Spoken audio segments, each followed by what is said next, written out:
leave me a voice note.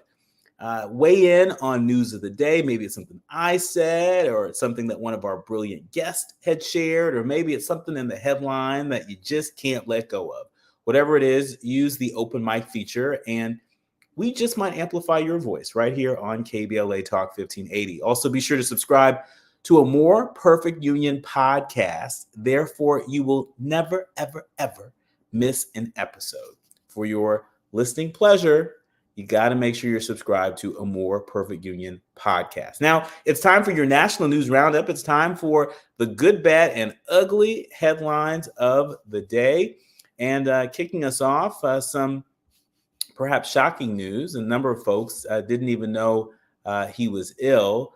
O.J. Simpson dies of prostate cancer at 76 years old. His family has made that announcement. O.J. Simpson, the football star and actor whose life took a shocking turn when he was accused of stabbing to death his ex-wife and a man who was with her the night of her killing.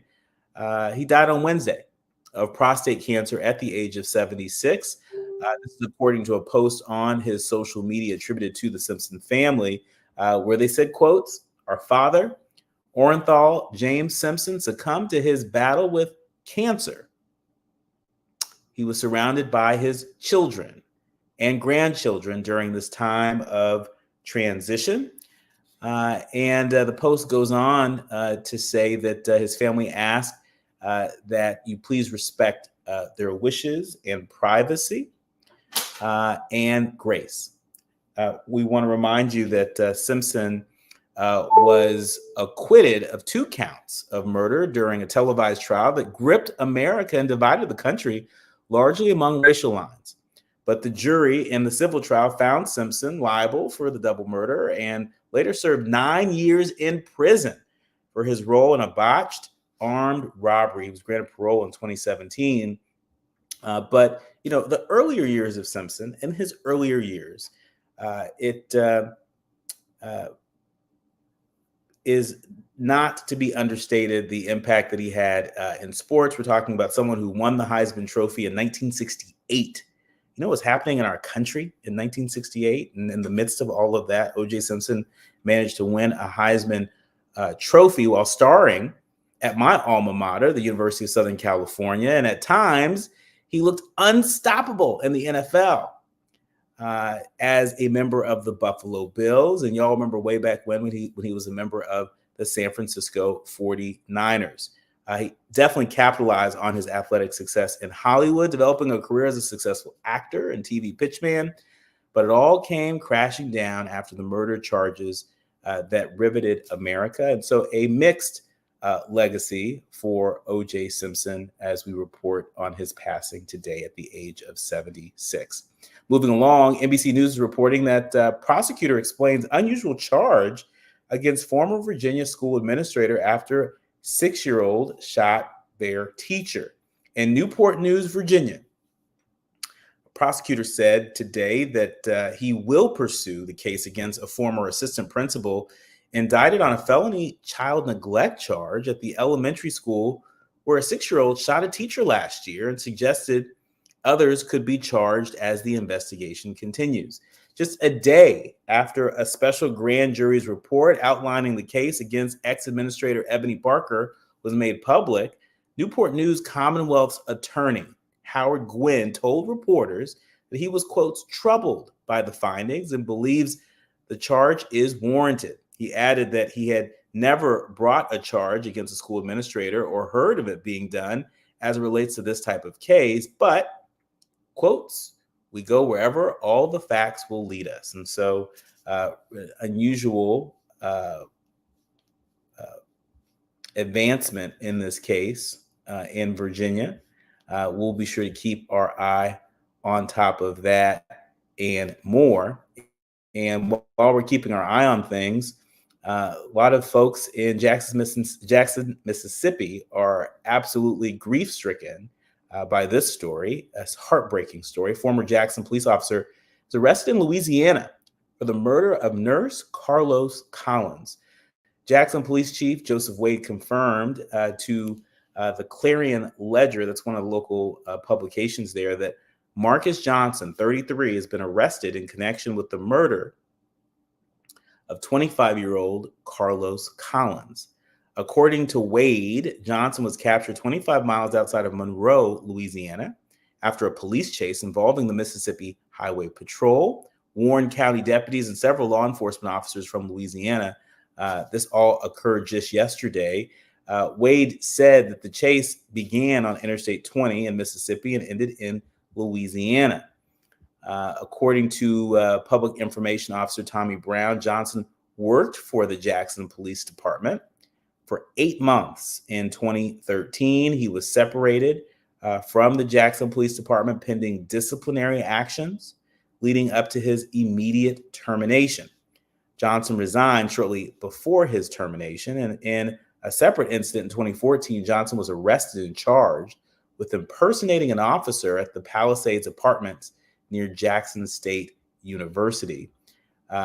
This is a really terrible case because Nurse Carlos Collins was not only shot, but an axe was used to further commit violence against him. And so I won't get into all the gory details here, but we know that the community in Jackson, Mississippi, the Black community, the LGBTQ community is really reeling from this really heartbreaking act of violence. And we'll see as to whether or not justice and accountability is served.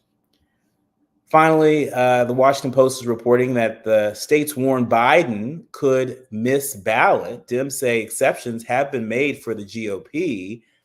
Democratic officials are looking at their options after Republican secretaries of state in Ohio and Alabama warned them that President Biden might not appear on their ballots in November because of the timing of his expected nomination at the Democratic National Convention. Publicly, the Biden campaign is expressing confidence that he will appear on the ballot in both states, but the situation has created new headaches for Democrats and stoked distrust with election officials over what has long been considered an apolitical process. The chair of the Alabama Democratic Party, Randy Kelly, this week accused the GOP Secretary of State, Wes Allen, of, quote, partisan gamesmanship, not noting that accommodations had been made for Republicans in the past when their national conventions were later in the summer. Allen, of course, shot back in a statement saying, quotes, he took an oath to administer Alabama elections in accordance with Alabama law, not to help run the Democratic Party. And so this is just the latest example that we're seeing, of folks and positions of power and influence and authority when it comes to elections, using that power to make voting less democratic and make it more difficult for the side that's not theirs. And so the best way to address it is to turn on the lights. And that's exactly why we're sharing this story with you, and we'll continue to do so this election cycle. When we come forward, I am really excited about our next guest, Fran Jamont. I have known her for years. She has a long and storied history in philanthropy as a foundation executive, as a donor activist, and she's going to help us make it make sense. If you don't know a whole lot about philanthropy or donor activism, stay right there because we have the perfect person here to help lay the foundation so that we all walk away from this conversation just a little bit smarter, a little bit wiser. And this will become a part of an ongoing series we're going to do around responsive philanthropy. We talk a lot about, issues in the news, the good, bad, and ugly headlines, and what's trending politically. But we want to talk even more about what people are doing about it, and that includes folks in the world of philanthropy. More with Fran Jamont when we come forward. You're listening to A More Perfect Union on KBLA Talk 1580. The quiet part out loud. KBLA Talk 1580. There's only a few days left for open enrollment, starting at $0 a month. LA Care Covered offers the benefits you need to achieve your health goals. $0 preventive services, 24/7 virtual care and nurse advice lines, walk-in minute clinics, free fitness and nutrition classes, and more. Become a member of LA's most affordable health plan. Get a free instant quote at lacarecovered.org. Have open enrollment questions? Connect with us today at 855-222-4239. Find your affordable path to wellness with LA Care Covered today. KBLA Talk 1580 is the fastest growing talk radio station in Southern California, home to 50,000 watts and an audience reach of 12 million listeners. KBLA Talk 1580 is a pioneer for Black audio content, including our groundbreaking $2 million climate justice campaign and the most loyal, influential audience.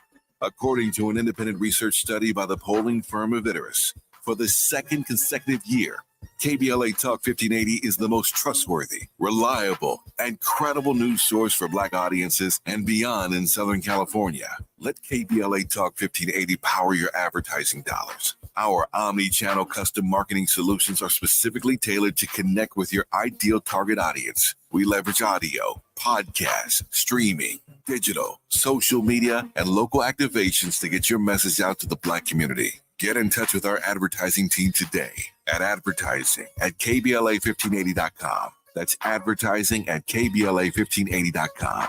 KBLA 1580. We've got your Black. Are you wet shaving? You'll get razor bumps. Nah, Pops, I'm good with Gillette Skin Guard. How long you been growing that beard Mama hates anyway? Since 77. I shaved and got ingrown so bad. That's why I use the Gillette Skin Guard razor, face scrub, shave gel, and moisturizer. So I don't have to worry about new razor bumps or shaving irritation. Gillette Skin Guard, huh? Your mama's gonna love this one. The best a man can get keeps getting better with Gillette Skin Guard. Buy now at a retailer near Did you you. know one of the best investments you can make? It's in yourself. At My Computer Career, in just a few months, you can start your new career in the high-demand, recession-resistant field of information technology. Isn't it time you invest in you and start a career in networking, cybersecurity, AI, or upskill to boost your current IT career? So get the ROI you deserve at My Computer Career, no experience necessary. Start now at mycomputercareer.edu. Financial aid is available for qualified students, including the GI Bill. We're not for everybody, but we're for everybody. You're listening to KBLA Talk 1580. 1580. I'm Dr. Nii-Quartelai Quartey, and really delighted to welcome to the show Fran Jamad. She's a philanthropist. She's a former foundation executive. She's a donor activist, and she's here with us today. Welcome to A More Perfect Union, Fran.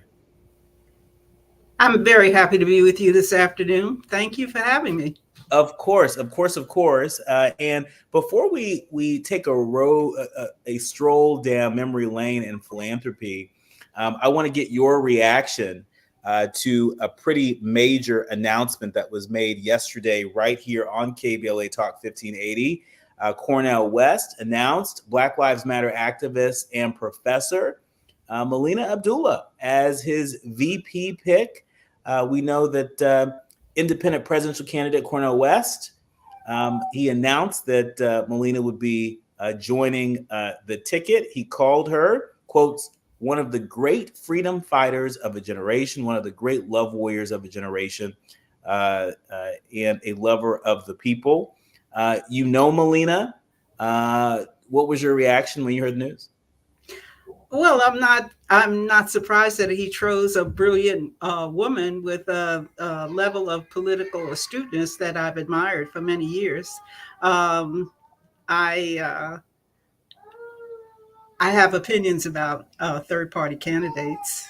And so that, I'm caught in between. Of course, I would love to support my friend, but we know in politics, we have to sometimes make challenging choices. And this would be a very challenging one.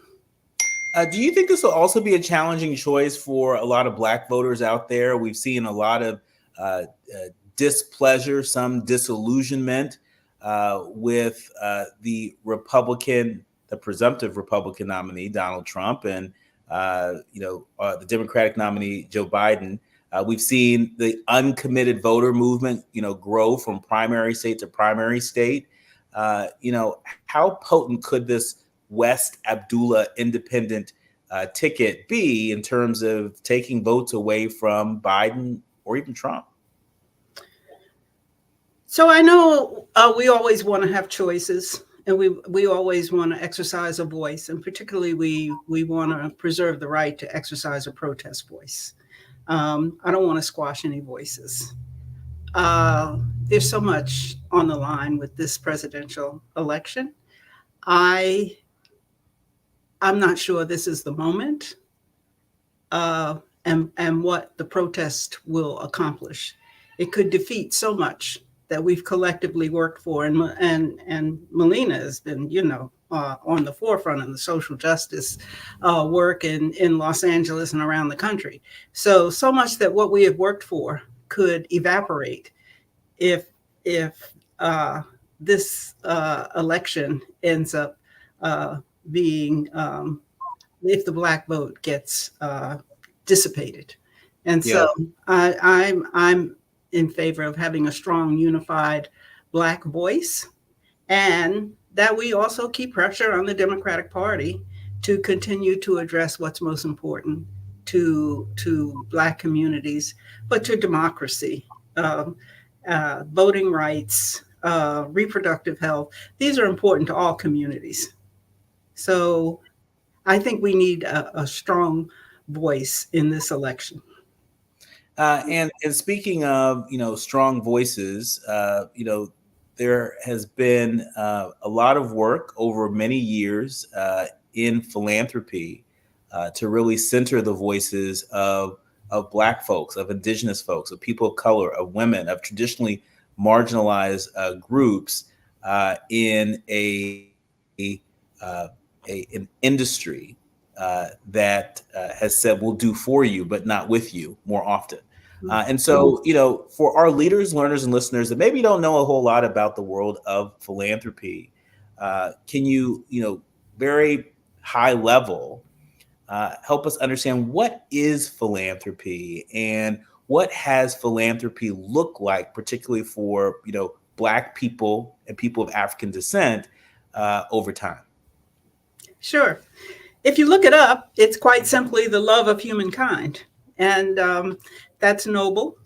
But you refer to philanthropy as an industry, and it certainly is at the top of the charitable industries in the United States and around the world.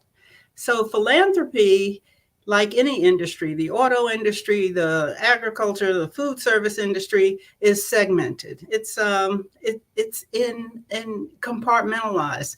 There are family foundations, there are private foundations, there are public foundations, there are large foundations, and then very small foundations.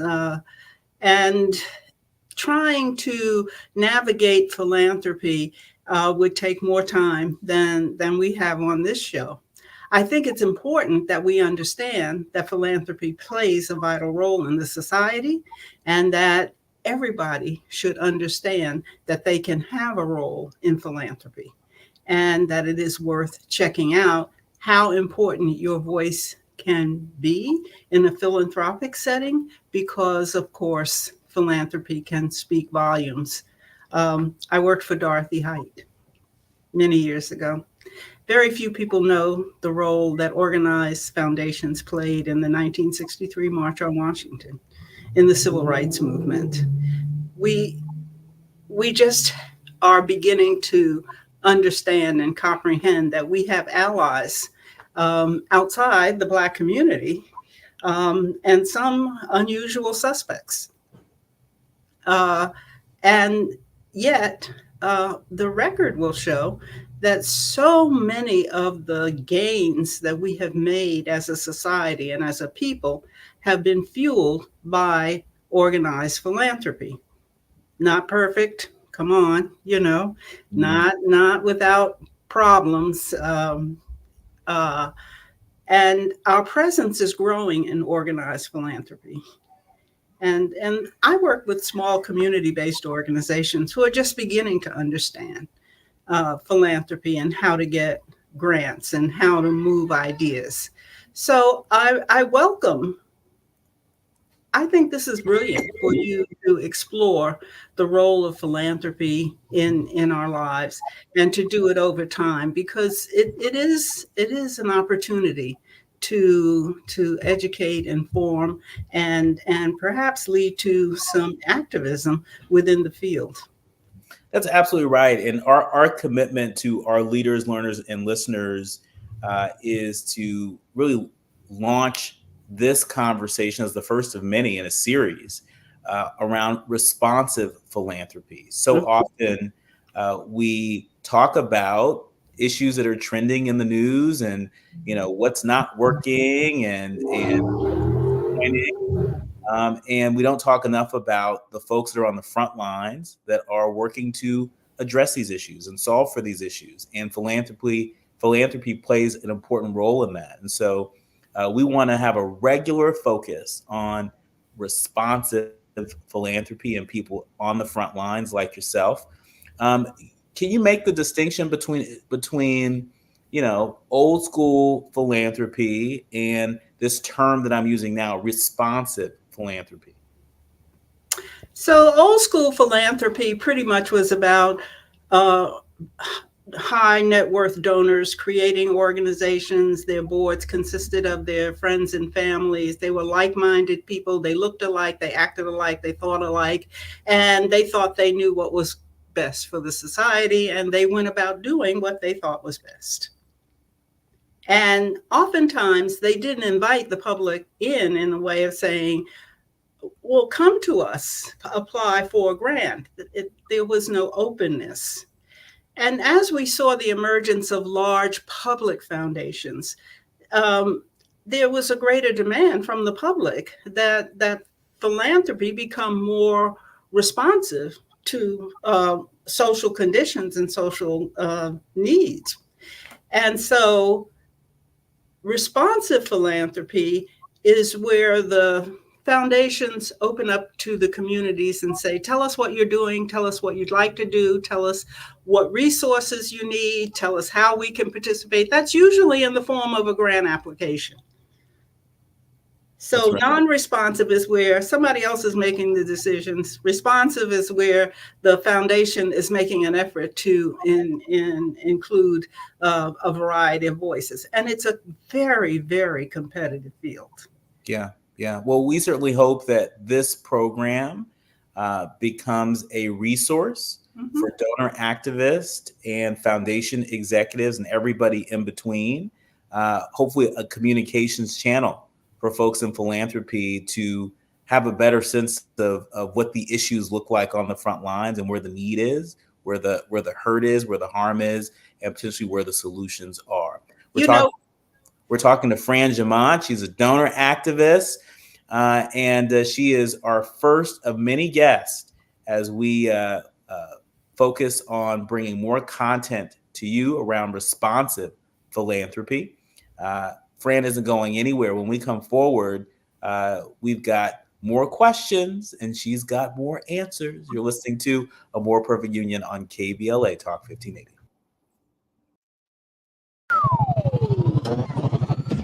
KBLA Talk 1580 is an intervention. When we come forward, includes you. KBLA Talk 1580, turning pain into power. I'm Amber Payton. Here's the latest on the Black Information Network. Hall of Fame football player O.J. Simpson, known for his historic rushing records and infamous for a high-profile murder trial, has died at 76 from cancer. After a successful career with the Buffalo Bills, he transitioned to roles as a football announcer and actor. His life took a dramatic turn in 1994 with his arrest following a televised car chase, ultimately resulting in acquittal in a trial that captivated the nation.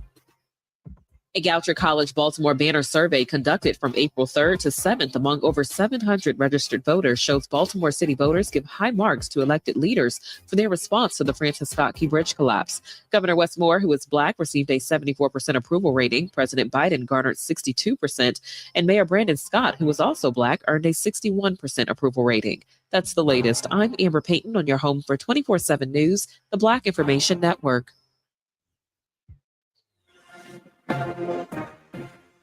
True Green is the easiest and most affordable way to get a beautiful lawn. All you have to do is water and mow. And to top it off, when you sign up for an annual plan by April 20th, you get one application free. Call or visit truegreen.com today. Restrictions apply. This is the KBLA Sports Minute with Ray Richardson.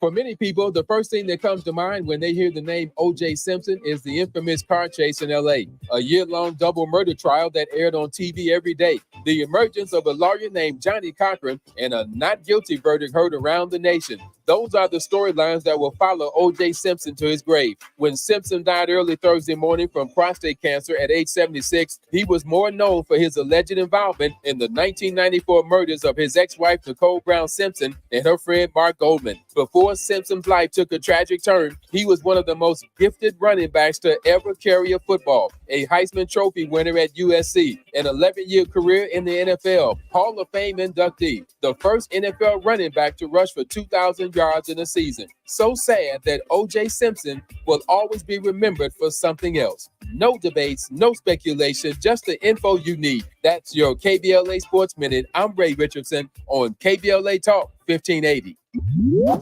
Linking social justice and climate justice all year long. We're unapologetically progressive. KBLA Talk 1580. We've got a lot to talk about.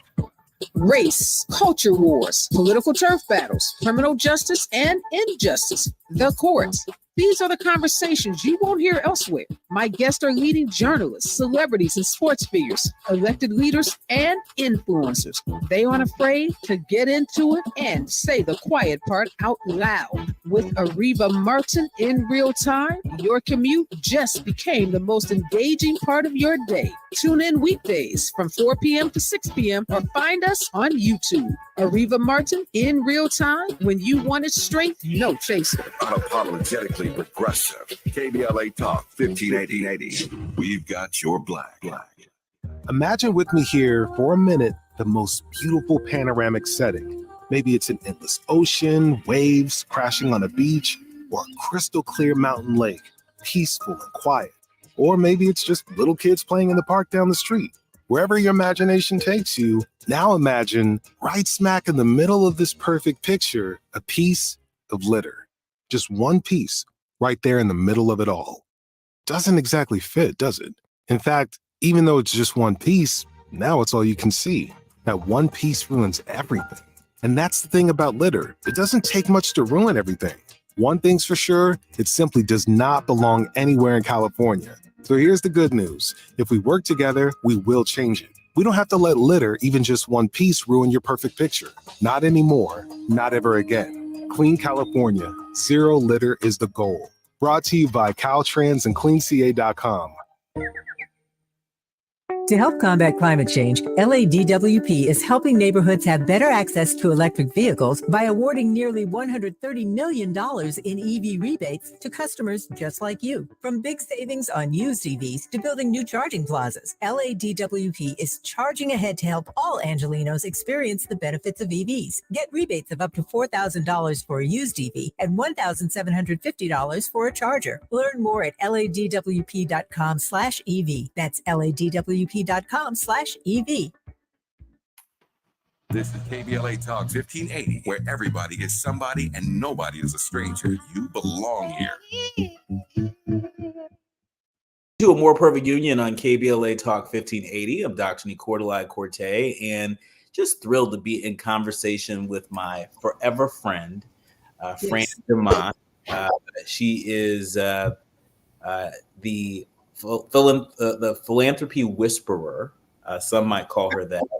She's a activist, former foundation executive, and she's helping us make it make sense. You know, a lot of us may not have a lot of knowledge of the philanthropic world and how it works, how it churns. But we are committed to making ourselves a little bit smarter week after week, featuring leaders on the front lines of the movement around responsive philanthropy.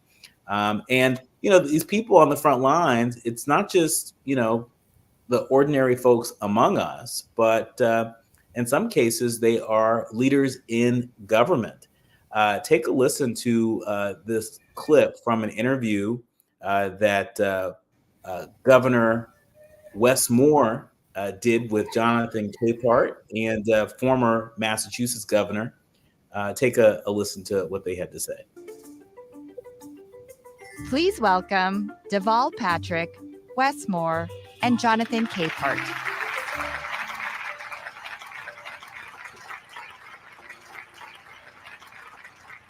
Thank you for being here, and just jump right into this conversation, because we know that philanthropy alone can't fix problems, that government alone cannot fix problems, that the private sector alone cannot fix problems.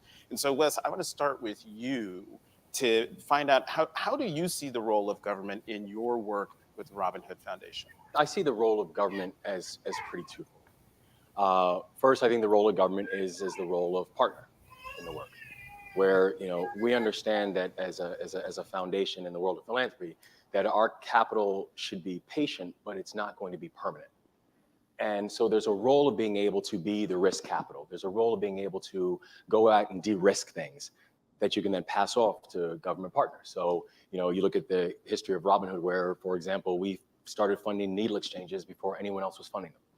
And we funded it because the data continued to show us and tell us that if you could fund needle exchanges, you actually could potentially have a real impact on the rise in HIV/AIDS.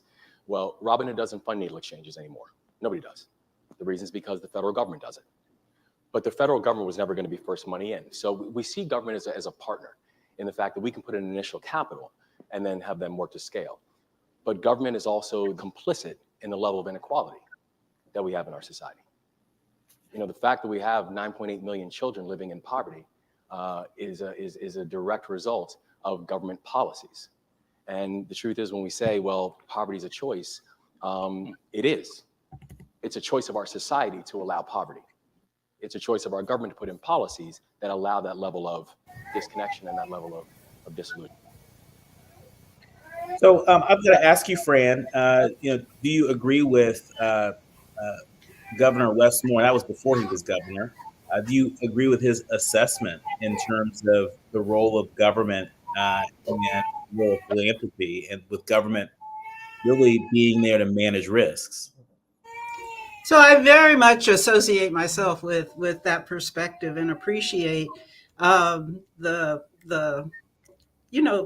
founding of the Robin Hood Foundation and the whole idea about Robin Hood. If you go back to when we were kids, it was somebody taking from the rich and giving to the poor, in very simple language. And that's how it used to be in philanthropy. Would start stuff up and create an openness and a willingness to influence policy, and then government would take it over in any number of approaches. And now, what we see in many cases, government is an active partner with philanthropy, but government also competes with philanthropy. My colleagues who are actively in the grant-making business will often get requests from government to fund something, and we would have expected it to be the other way around. So at the local level, we're very involved in a municipal fund in helping to do grant making at a municipal level for a city. The state of California may engage with foundations as partners in funding Black maternal health, an important issue. And yet, as Wes importantly points out, when the government stops doing something, philanthropy may stop doing it as well. So the consequence of that, to say that it's no longer needed, that this shouldn't happen. We've seen it over and over again with programs that affect people with HIV/AIDS, with children in early childhood, with all kinds of health access issues. Without philanthropy, can't solve these huge problems by itself. That's right. And without partners active in government, it may step aside and let big issues go by. What difference do you think it's made having leaders in government who have a track record having worked in the world of philanthropy? I'm thinking about our beloved Liberty Hill Foundation. It's a community foundation in Los Angeles. It's been doing marvelous work in Los Angeles County, investing and organizing for decades. Mm-hmm. And, folks like Supervisor Holly Mitchell, who listens to our show, folks like Los Angeles Mayor Karen Bass, who also listens to our show and has been a guest a number of times. They came out of Liberty Hill's orbit. Mm-hmm. And so what difference do you think it's made coming out of, sort of social justice philanthropy into elected office? Well, that's funny you should say that. I was with the mayor on Monday evening with a group of nonprofit leaders that the Black Equity Fund put together, a very stimulating conversation. And she was lamenting that philanthropy had its George Floyd moment and now seems to be stepping back at the time when the post-COVID era issues are more complex and need more investment than ever. I was sitting next to Congresswoman Sidney Kamlager-Dove. We all came from an environment where we collaborated with and worked on issues with foundations. And the foundations have played an enormously important role. I could talk about the Los Angeles landscape forever, but, nationally, I think the Association of Black Foundation Executives is meeting this week in St. Louis. So, this phenomenon is so important. And these leaders who have been affected by philanthropy, participated. The Liberty Hill Foundation gave the first grant to the Community Coalition, where the mayor was the executive director, and now she's the mayor. Okay, there is a through line there. There's a through line. And so holding that through line is important for philanthropy to recognize that long-term change is made possible by more than just grant making. It's by sustaining engagement with people over decades.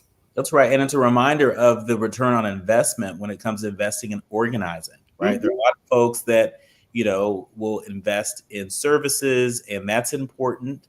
But a lot of folks forget that it's good old-fashioned community organizing, political organizing that still makes a big difference. In fact, I would argue that President Biden and Vice President Harris would not be in office because they likely would not have won the state of Georgia had there not been foundations investing in the New Georgia Project and in Fair Fight and in so many of the other organizations that are on the ground still today doing that hardcore organizing.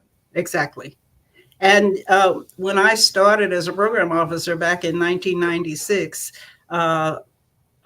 funding organizing was a rare and often whispered conversation.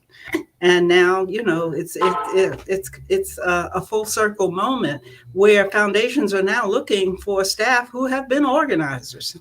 And so that's gratifying. There's always more to do, Nee. There's always much more to do. But we can both take pride in the work that has been achieved and be motivated by it to do better. There is so much more to do and so much more to talk about. And that's why we are continuing to engage leaders on the front lines. You mentioned Casey Patterson. who we have extended an invitation to join us on this show to continue the conversation. A more perfect union, we can't get no more perfect if we are not listening to and considering the voices of folks on the front lines. And so many thanks to Fran Jamont for joining us here today. I hope you come back again soon. I hope you invite me back soon. Done and done. Okay, great. You're listening to A War Perfect Union on KBLA Talk 1580. More when we come forward. A safe place to go loud. A great place for progressive politics. KBLA Talk 1580. Did you know there is a healthcare system serving our community whose vision is health for a better world? What if I told you? One of our nation's leading healthcare providers has a department dedicated to health equity and community engagement. Providence is Southern California's largest and most comprehensive healthcare network with 11 hospitals and 40 urgent care centers. Providence treats each patient with the compassionate care they deserve, when and where they need it. Most importantly, Providence is a diverse family of people and organizations driven by the belief that health is a human right. Providence takes pride in forming community alliances that address health concerns that disproportionately impact those communities. For Minority Health Month, Providence is sponsoring Health for a Better World, informative conversations with Providence health professionals on Urban Family Focus every Saturday in April at 7 a.m. Get to know more at providence.org. Always night pads are designed for a perfect night's sleep, so you can do your bear hugging a pillow thing, your free falling starfish thing, your burrito in a blanket with the AC blasting thing. While Always night pads with rapid dry technology do their, we've got your back with fast absorbency and up to 10 hours of protection thing. So while your period's doing its own thing, Always lets you do your sleep freely with a heavy flow thing. Find Always pads at your local Target store or online. Are you facing an unexpected financial emergency? You need WeFixMoney.com. WeFixMoney.com can help you get up to $3,000 fast. WeFixMoney.com is free to use, available 24/7, and has an A rating with the Better Business Bureau. Go to the name you trust, WeFixMoney.com. If you need emergency cash up to $3,000 for bills or anything else, type WeFixMoney.com directly into your browser. That's WeFixMoney.com. Broadcasting live from Leimert Park, USA. Welcome back to your home for unapologetically progressive radio. KBLA Talk 1580. You're listening to A More Perfect Union on KBLA Talk 1580. I'm Dr. Nii-Quartelai Quartey, and it's time for the quiet part out loud. NBC News is reporting that Harvard, among more than a dozen schools to receive failing grade on ADL's Campus Anti-Semitism Report Card. That's right. The Anti-Defamation League gave Harvard University and 12 other schools a failing grade for policies to protect Jewish students from anti-Semitism on campus. Now, the ADL said it selected 85 of the top national and liberal arts colleges for assessment this year and chose those with the highest Jewish student populations. It assigned grades from A through F in a Campus Anti-Semitism Report Card released today. Harvard, the Massachusetts Institute of Technology, Princeton University, and the University of Virginia were among the schools to receive a letter grade of F. Yeah, that's F as in Frank. Since Hamas attacked Israel on October 7th, numerous incidents of anti-Semitism have been reported at U.S. schools, with some resulting in arrest.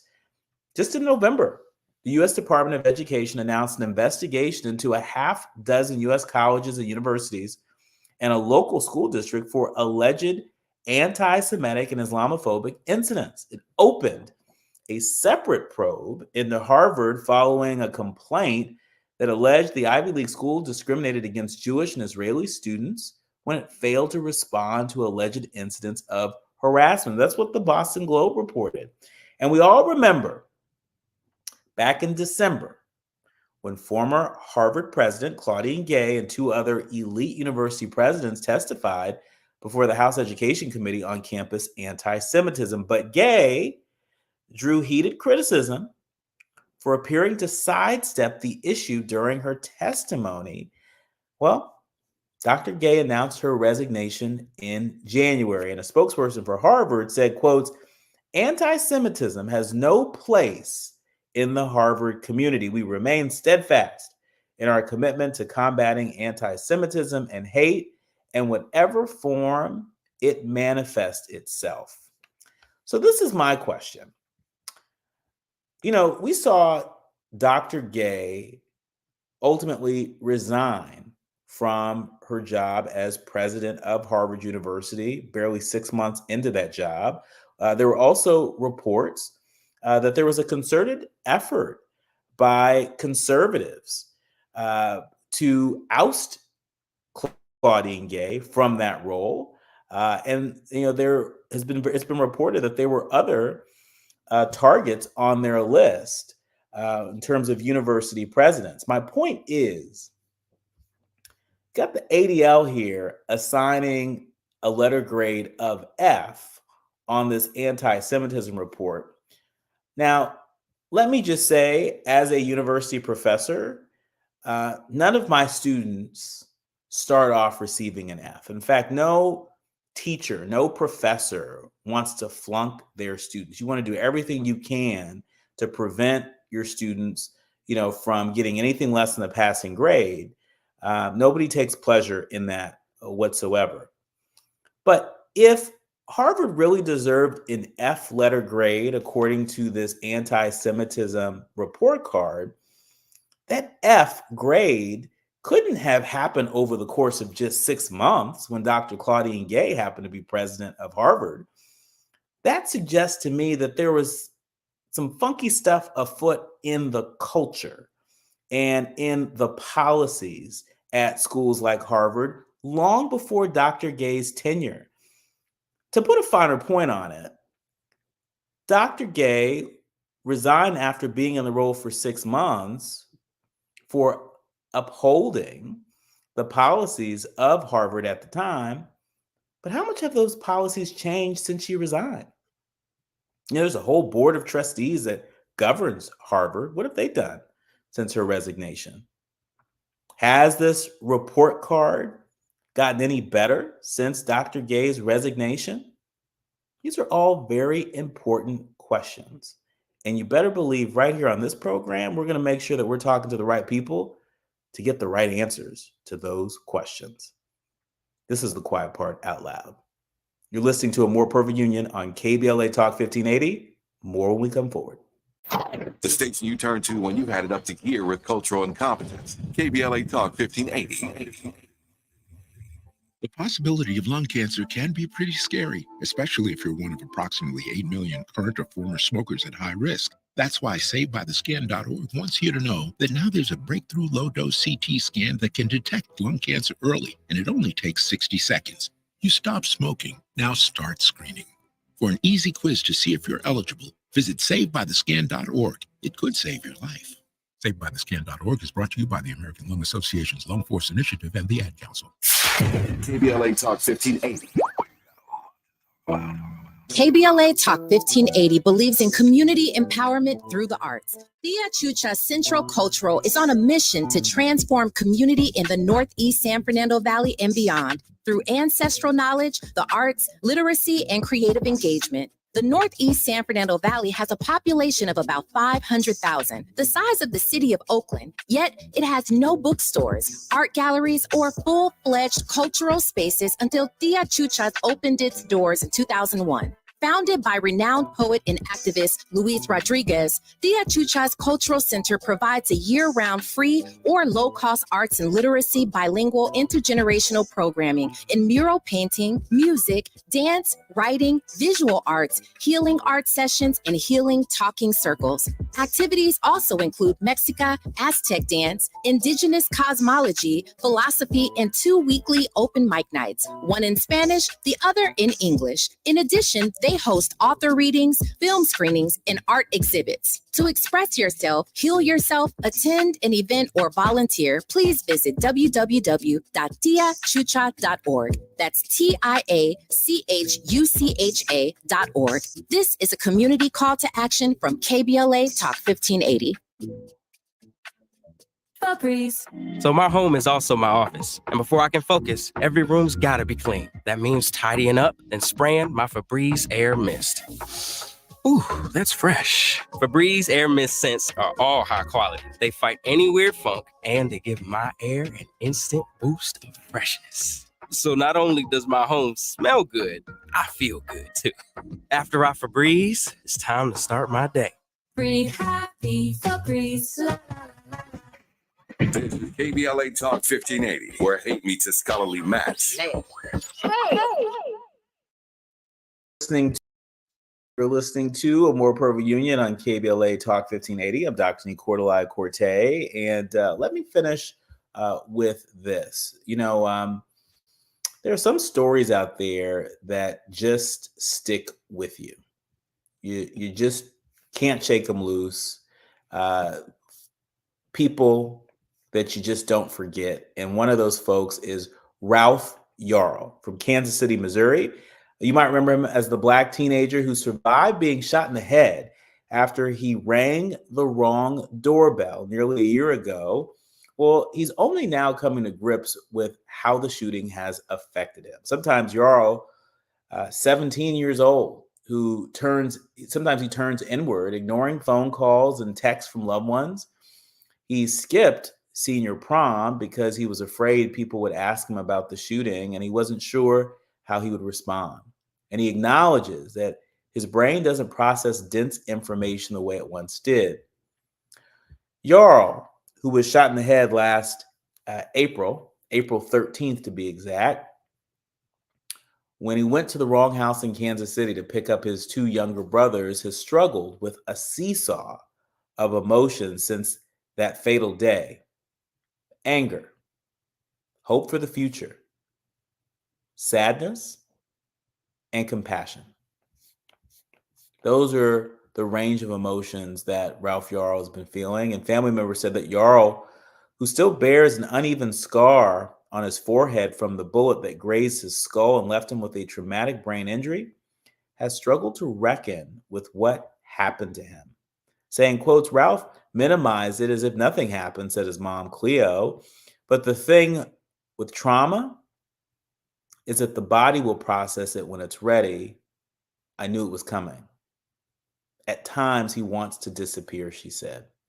And, we're so grateful that he didn't disappear. We're so grateful that Ralph Yarl did not ultimately lose his life, that Ralph Yarl is essentially a walking miracle. But the challenge with walking miracles, even when they bear physical scars, it's the invisible scars that they have to bear. You see, Yarl has mentally struggled to recover from the shooting. And like so many folks out there who have experienced trauma, sometimes they don't know where to turn. And sometimes we, folks that are in community and in proximity, don't know how to show up for them either. And so I thought it very appropriate as we come upon the 1-year anniversary of that tragic day, that we remind people, remind all of our leaders, learners, and listeners that there are people among us that are still processing trauma. Just because the incident has ended, just because the wound has apparently healed, it doesn't mean that represents their complete healing. And so let's all take this as a call to action to continue to show up for folks in our community who have and continue to endure the trauma that folks like Ralph Yarl have endured. We'll have to leave it there. My thanks to the Village that helps us to produce a more perfect union each and every day. Our executive producer, Tavis Smiley, our sound engineer extraordinaire, Miles Lowe, our show producer, Robert Battles, and podcast publishing guru, Odell Bodie. And also special thanks to Fran Jamont, donor activist extraordinaire, for being in conversation with me today. Remember, don't panic, organize. Do what you can from where you are with what you have. I'm Dr. Nii-Quartelai Quartey. You've been listening to A More Perfect Union